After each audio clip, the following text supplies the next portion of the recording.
আসসালামু আলাইকুম প্রিয় দর্শক, আপনারা সকলে কেমন আছেন? আশা করি দেশ এবং দেশের বাইরে যে পৃথিবীর যে কোনো প্রান্তেই থাকেন না কেন সুস্থ এবং সুন্দর আছেন। তো আজকে আবার নতুন একটা ভিডিও নিয়ে চলে আসলাম। এই ভিডিওটি করার কারণ হচ্ছে আমি প্রতিনিয়ত যে কৃষিকাজ করে থাকি, এখন থেকে আমি কৃষিকাজটা যেহেতু সম্পূর্ণভাবে চালিয়ে যাব, তো এই ভিডিওগুলি আপনাদের দেখাবো।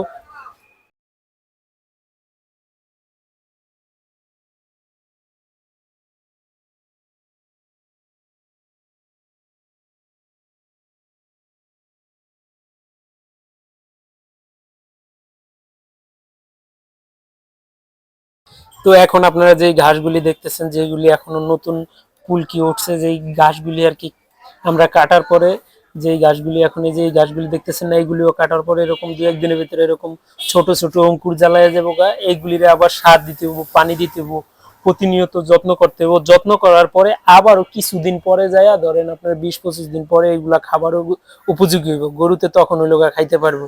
এইগুলিরে ওইভাবেই খাওয়াইতে হয়, এইভাবে আসলে ঘাসের পরিচর্যা করতে হয়। আপনারা যদি কেউ কৃষিতে আসেন, কৃষিতে আগ্রহী যদি হয়ে থাকেন, তাইলে আপনারা একটা কাজ করবেন। সর্বপ্রথম বিশেষ করে যারা গরু বাছুর লালন পালনের এই লাইনটা ধরতে চান, আপনারা আপনারা বেশিরভাগই আগে ঘাস চাষ করার চেষ্টা করবেন। আগে খাবারের, গরুর যে খাবারটা আছে এই খাবারটা তৈরি করার চেষ্টা করবেন। পরে যায় গরু বাছুর আপনার টাকা আছে, আপনি তখন কিনতে পারবেন, কিন্তু আপনি এই খাবারটা সচরাচর যে কাঁচা ঘাস এগুলি কিন্তু আপনি পাইবেন না তখন। এখন আমি অন্য অন্য কাজ করি, হয়তো আপনারা অনেকে দেখছেন, আবার অনেকে দেখেন নাই। তবে এই বেকারত্ব দুর্বিষহ যন্ত্রণা থেকে বাঁচার জন্য আমি এখন কৃষিকাজ বাইছা নিছি। তবে আপনারাও চাইলে কৃষিকাজে আসতে পারেন, যাদের জমি জমা আছে গ্রাম অঞ্চলে, বা জমি জমা নিজেদের না থাকলেও আপনারা লিসে নিয়ে করতে পারেন, বা আমাদের এই জায়গায় স্থানীয় ভাষায় বলে বর্গা, এইভাবেও করতে পারেন। তো আপনারা চাইলেই আসতে পারেন এই লাইনে, এই লাইনও খারাপ না, ইনশাল্লাহ ভালো কিছু করা যাবে। আসলে আমি অনেকবারই সিদ্ধান্ত নিছি অন্যজনের আমি চাকরি করব, অন্যজনের চাকরি করব, অন্যের আন্ডারে কাজ করব, কিন্তু এগুলি আমার করতে ভালো লাগে না। অন্যজনের যেই তারা যেই হুকুম দিবে, বিভিন্ন ধরনের তাদের যে নিয়ম নীতি, এগুলি আমার কাছে মানে পুরা দামে একটা প্যারাময় প্যারাময় জীবন মনে হয়। এই কারণে আমি চাইতেছি যে আমি একটা নিজের একটা পেশা, উন্মুক্ত একটা পেশায় আমি কাজ করব। এই কাজ, এই পেশায় আমি আসতে চাই, বা এই পেশায় এখন আমি কাজ করতেছি। এটা আমি অনেক দিন যাবত চিন্তা ভাবনা করছিলাম যে আমি বিদেশে চলে যাব, বিদেশে চলে যাব, কিন্তু আমার বিদেশে যাওয়া হয় নাই। তো এখন আমি চিন্তা ভাবনা করলাম, বিদেশে যেহেতু যাইতে পারি নাই, তখন এই যে আমাদের যে কৃষি কাজ বা এই কৃষি সেক্টরটারে তো কাজে লাগানো যাইতে পারে। কেননা এই কৃষি সেক্টরে কিন্তু অনেক সম্ভাবনা আছে, বিশেষ করে যে গবাদি পশুপালনে কিন্তু অনেক বড় একটা সম্ভাবনা আছে। যদি ভালোভাবে করতে পারি, যদি ভালোভাবে একটু পরিশ্রম করতে পারি, নিজের সততার সাথে যদি কাজ করতে পারি, তাহলে কিন্তু এই জায়গায় যে অপার সম্ভাবনা আছে, এই ফুল এই সম্ভাবনা, পুরোপুরি এই সম্ভাবনাটারে কাজে লাগাইতে পারি। হয়তো একটু পরিশ্রম হইব। যে এখানে আমার হাত কেটে গেছে গা, দেখেন কতখানি হাত কেটে গেছে, এই যে ব্যথা করতেছে প্রচুর। হাত কেটে গেছে, রক্ত কতক্ষণ বাইরে ছিল, পরে ধরে রাখছি, এখন আর রক্ত বাইরে না, কিন্তু হাত কেটে গেছে। তা সত্ত্বেও এখন এই ঘাসগুলি নিতে হবে, এই ঘাসগুলি এখন নিতে হবে। এইগুলা কাটা হয়ে গেছে, ওগুলো তো হবে না, বাট তারপরে ওইগুলা নেওয়ার চেষ্টা করবো। এইগুলা নিয়ে আজকে চালাই দেওয়ার চেষ্টা করবো, যেহেতু গরু 4-5টা, এগুলার খাবার আরো বেশি লাগে, কিন্তু আমরা দিতে পারি না খাবার, জমির সংকটের কারণে ঘাস লাগাইতে পারি না। হয়তো পরবর্তীতে আরো ঘাস লাগাবো, আপাতত এখন অল্প কটা ঘাস নেওয়ার ইয়া করবো, যেহেতু রশি বাসায় রেখেছি।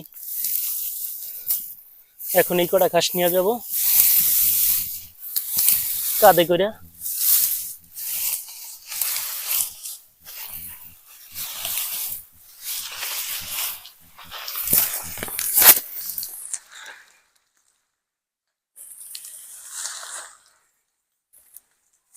এখন এই কটা ঘাস নিয়ে যাবো।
এখন যেহেতু আমাদের ঘাস কাটা শেষ, এখন আমরা গোবরের ঘরটা ধুয়ে পরিষ্কার করে দিব যাতে করে ভালো হয়।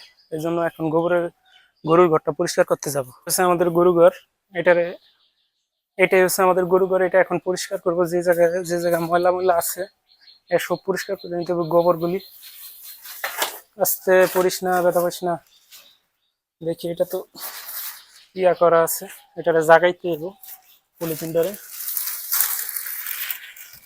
পলিথিনটারে জায়গায় কোন জায়গায় বাঁধে এটা তো আমি এখনো জানি না, কারণ আমি তো এই কাজ করি না। এই খামার রিলেটেড বা এই গরু বাছুর লালন পালনের যে কাজগুলি, এই আইটেমের কাজ কখনো আমি করি নাই। এই সম্বন্ধের যে কাজগুলো এইগুলো আমি ওরকম ভাবে করি না, হয়তো দুই একদিন করছি আগে পরে, কোনোদিন হয়তো ঘাস টাস কাটছি, দুই একদিন গরু নেওয়াইছে, আর অনেক আগে গরুর গোসল টোসল করাইছি, কিন্তু এখন সচরাচর এইগুলা করি না। তো এখন গরুর গোড়টা পরিষ্কার করে সম্পূর্ণ এইদিকে পরিষ্কার করব। এখন গোবর পরিষ্কার করা শেষ, এখন শুধু সামনে যে ময়লা আছে হাউজের ভিতরে এই ময়লাগুলি পরিষ্কার করুন, তাইলেই হয়ে যায়। এই জায়গার আপাতত এই জায়গার কাজ শেষ হয়ে যাবে, তাইলে ময়লাগুলি এই সাইডে রাখলেই হবে।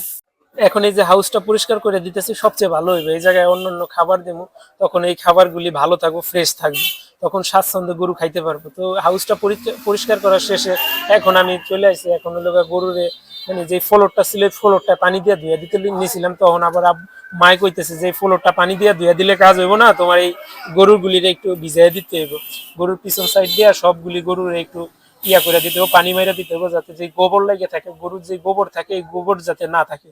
তখন আমি ভিজাই দিতে লইছিলাম, তখন আস্তে আস্তে দেখলাম যে ভিজাইতেছি, অনেকক্ষণ সময় লাগলো। তখন আব্বা এলো, আব্বা আমার ভিজাই দিল। তো ভিজানো দেওয়া শেষ করার পরে এখন আমি চলে এলাম। আইসা যে গরু বাছুর ছিল বাছুরকে কতক্ষণ কুড়া দিলাম, কুড়া দেওয়ার পরে এখন আইছিলাম।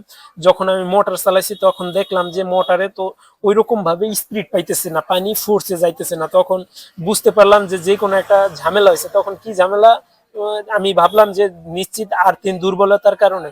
এই আর্থিং দুর্বলতার কারণে এখন একটা বড় একটা রড নিলাম, রডটা নিয়ে আসে এই রডটারে পুরো দামে ইয়া করে কাটলাম, কাইটা একদম এই পানিতে মাটিতে গাইরা দিমু, পানি দিয়া তখন আস্তে আস্তে গাইরা এটারে আর্থিনের লগে সংযোগ দিয়ে দিছি, যাতে করে বিদ্যুতের সবচেয়ে যে শক্তিটা ভালো শক্তিটা পাই। আসলে এরকম ভাবে আমি ভিডিও তৈরি করি। যদি আপনাদের ভালো লাগে চ্যানেলটাকে সাবস্ক্রাইব করে অবশ্যই পাশে থাকবেন।